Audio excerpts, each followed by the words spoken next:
All right, let's get ready. Because today, we're going to take a deep dive into something pretty amazing, something electrifying, literally. We're talking about the force behind those incredible northern lights, the auroral electrojets. Yeah, these are massive currents of electricity that are flowing hundreds of kilometers above us. You can almost imagine it like a giant river, but invisible, made of charged particles surging through the upper atmosphere. Okay, hold on. A river of electricity in the sky. That's a pretty wild picture you're painting. But why should we care about this? I mean, it's happening way up there. Does it really affect us down here? It does, yeah, it really does. These electrojets can be incredibly powerful. They can carry up to 1 million amperes of current. 1 million amps. I mean, to put that in perspective for our listeners, a regular household circuit breaker trips at what, like 15, 20 amps? So 1 million, that's a lot. That's a huge amount of energy. And yeah, that's where things get interesting and maybe a little bit concerning. These electrojets can actually mess with our technology down here on Earth. We're talking power grids, satellites, GPS, even radio communication. Wait, so those beautiful auroral displays we see, those are actually a side effect of these super powerful electrical currents that could, what, disrupt our everyday lives? Exactly. And the thing is, scientists are still trying to figure out how these electrical jets form, especially during those big geomagnetic storms that are caused by the sun. Actually, that's why NASA and SpaceX are teaming up to launch a special mission called EZE. EZE, huh? What is that, some kind of acronym? This stands for Electrojet Zeeman Imaging Explorer. Okay, so we got a whole mission dedicated to studying these things. Sounds pretty important. Oh, it is. EZE is going to be the very first mission that's going to really study auroral electrojets in depth. And they're planning to launch it in March 2025, which just so happens to be during the peak of the sun's activity cycle. Perfect timing, I guess. So let's back up for a second. Where do these, what did you call them, rivers of electricity even come from? What gets them flowing? Well, it all starts with the sun. See, the sun is constantly shooting out this stream of charged particles, and we call that the solar wind. It's like this never-ending gale just sweeping through the solar system. And when it hits Earth, it collides with our planet's magnetic field, what we call the magnetosphere. So this magnetosphere, is that kind of like Earth's protective shield against all this stuff coming from the sun? Yeah, you can think of it like that. It does deflect most of the charged particles, but some of them get funneled down towards the Earth's poles, and that's where things get really interesting. These particles end up colliding with atoms in the ionosphere, which is this electrically charged layer in our atmosphere. Hold on. So we have charged particles from the sun smashing into atoms in our atmosphere. But how does that create an electrical current? Well, when these collisions happen, they actually energize the atoms in the ionosphere, and that energy gets released as light. That's what creates those auroras we see. But there's more going on than just a light show, because these collisions also knock electrons loose and set them moving.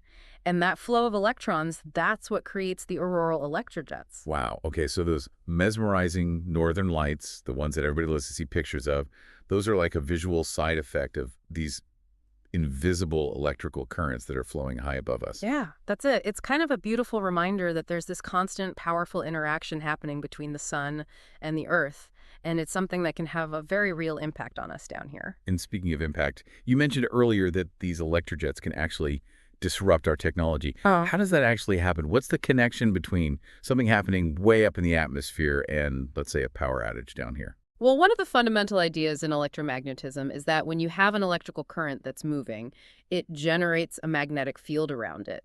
And if that magnetic field changes, it can induce an electrical current in things that are nearby, in conductors. Okay, I think I'm following. So you're saying the electrojet, it's like a giant moving magnet up in the sky. You got it. And all those power lines, pipelines, communication cables we have here on the ground, they act like giant conductors. So when the electrojet fluctuates, it messes with the Earth's magnetic field, and that can cause those surges of electricity in our infrastructure. Exactly.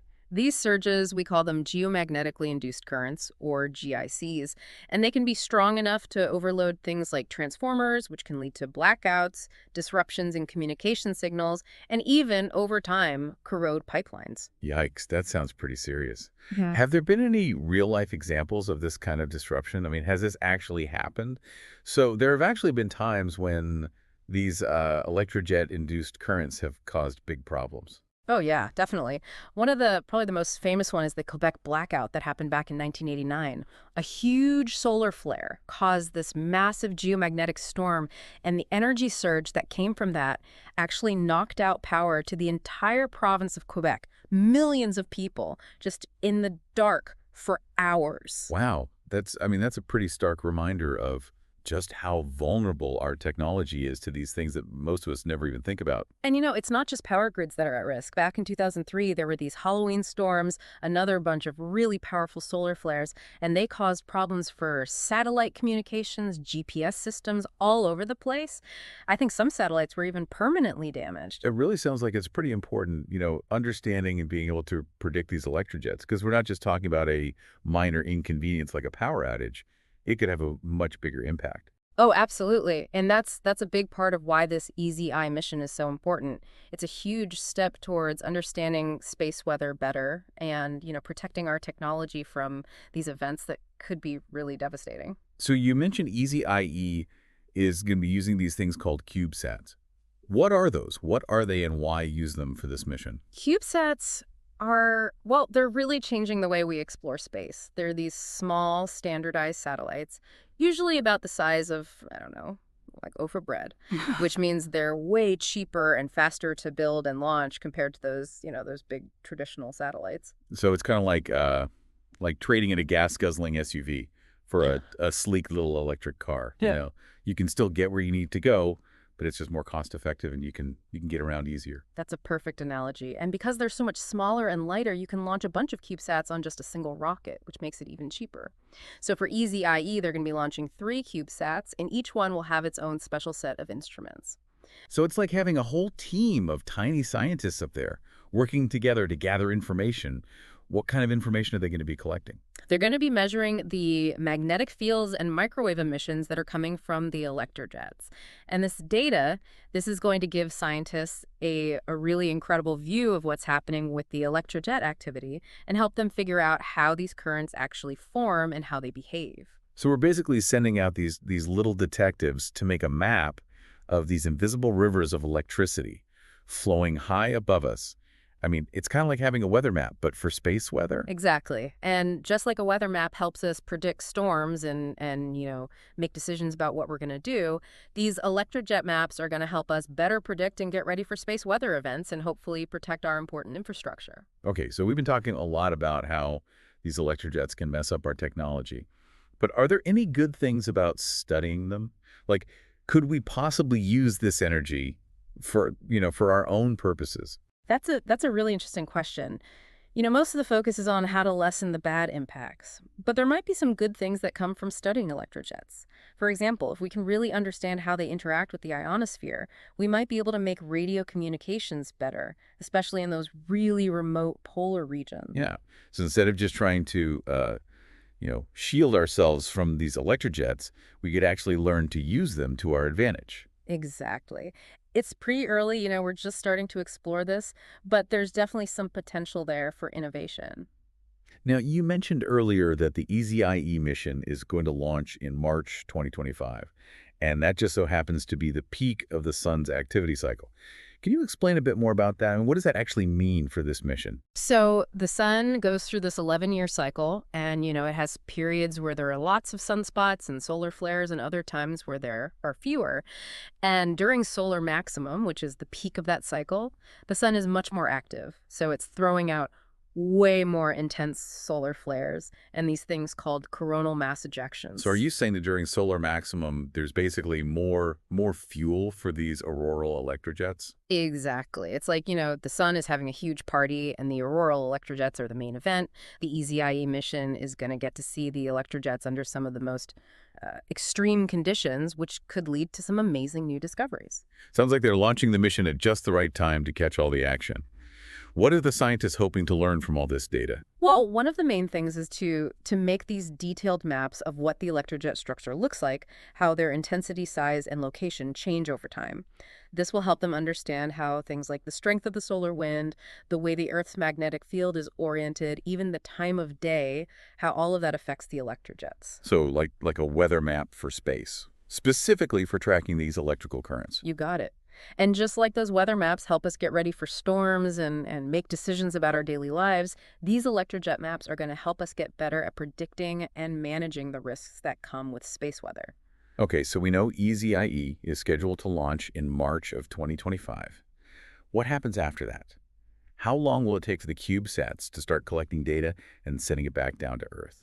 Okay, so once the CubeSats are up there in position, how long until they start sending data back down to Earth? Well, after the CubeSats are released into their orbit, they'll go through this phase called commissioning. That's where the engineers basically do a health check, make sure all the instruments and systems are working the way they should be. That usually takes, I don't know, maybe a few weeks. So it's like making sure the mini scientists are all settled in and ready to do their work. Yeah, you could say that. Once everything gets the CubeSats will power up those instruments and start making their scientific observations. They'll be constantly measuring those magnetic fields and microwave emissions, coming from the electrojets and sending all that data back down to Earth so the scientists can analyze it. How long will this data collection go on for? The mission is planned to run for at least 2 years. That should give scientists enough time to collect data under a variety of space weather conditions, including times when solar activity is high and when it's low. It's like having a front row seat to the whole show, from those quiet moments to those really explosive bursts of energy. That's great. It'll give us a much more complete picture of how these electrojets behave over time. Exactly, yeah. And remember, all of this data will be available to the public. That means scientists from all over the world can access it, work with it, and add to our understanding of this really fascinating phenomenon. I love that. It really opens things up, encourages collaboration. Okay, so we've talked about the technology and the science, but what about people? I mean, people who actually live in those high latitude regions where the auroral electrojets are the strongest. Do they actually experience any effects directly? That's a good question. And the answer is yeah, they do. I mean, the most of the really dramatic effects are on technology, but people in those high latitude areas, they might experience some interesting things. Like during really intense auroral displays, some people have said they can hear crackling or hissing sounds. It's kind of like static on a radio. Wait, hold on. You're saying you can hear the auroras? That's pretty amazing. It is. And although scientists don't completely understand it, they think those sounds are caused by electrical discharges happening in the atmosphere, triggered by all that auroral activity.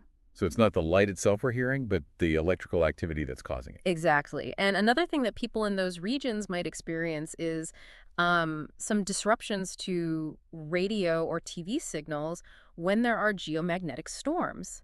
Those fluctuating magnetic fields can mess with electromagnetic waves, and that can cause some static. So it's not just those big catastrophic blackouts. There are these smaller everyday effects, too. It really shows how connected we are to what's happening in space, even if we're not always thinking about it. Absolutely. And it makes it even more clear why missions like EZIE are so important. The more we know about these things, the better prepared we'll be, to deal with the risks and who knows, maybe even figure out how to use these forces to our advantage someday. It's pretty incredible to think that for centuries, people were seeing these amazing auroral displays, but they had no clue about the powerful electrical forces behind them. It just makes you realize how much our understanding of space has changed. It does. And even with these upcoming missions like EZIE, we still have a lot to learn about auroral electrojets and how they affect our planet. It reminds us that science is a journey. We're always exploring, always discovering. Well, this has been a truly fascinating deep dive. You've given us a lot to think about, from the beauty of the Northern Lights to the potential dangers and incredible opportunities that are out there as we continue to explore the cosmos. It's been great talking with you. And just remember, there's a ton of information out there if you want to learn more about this. Who knows, maybe you'll be the one making the next big discovery in space weather. That's a fantastic thought to leave our listeners with. So until next time, stay curious, keep exploring, and never stop asking questions about the mysteries of our universe. And if you ever get the chance to see those northern lights for yourself, just remember the amazing forces at work up there, both beautiful and powerful, shaping our world and our journey to understand the cosmos. That's the perfect way to wrap things up. Thanks for joining us on this deep dive, and we'll see you next time for another exciting exploration of knowledge and discovery.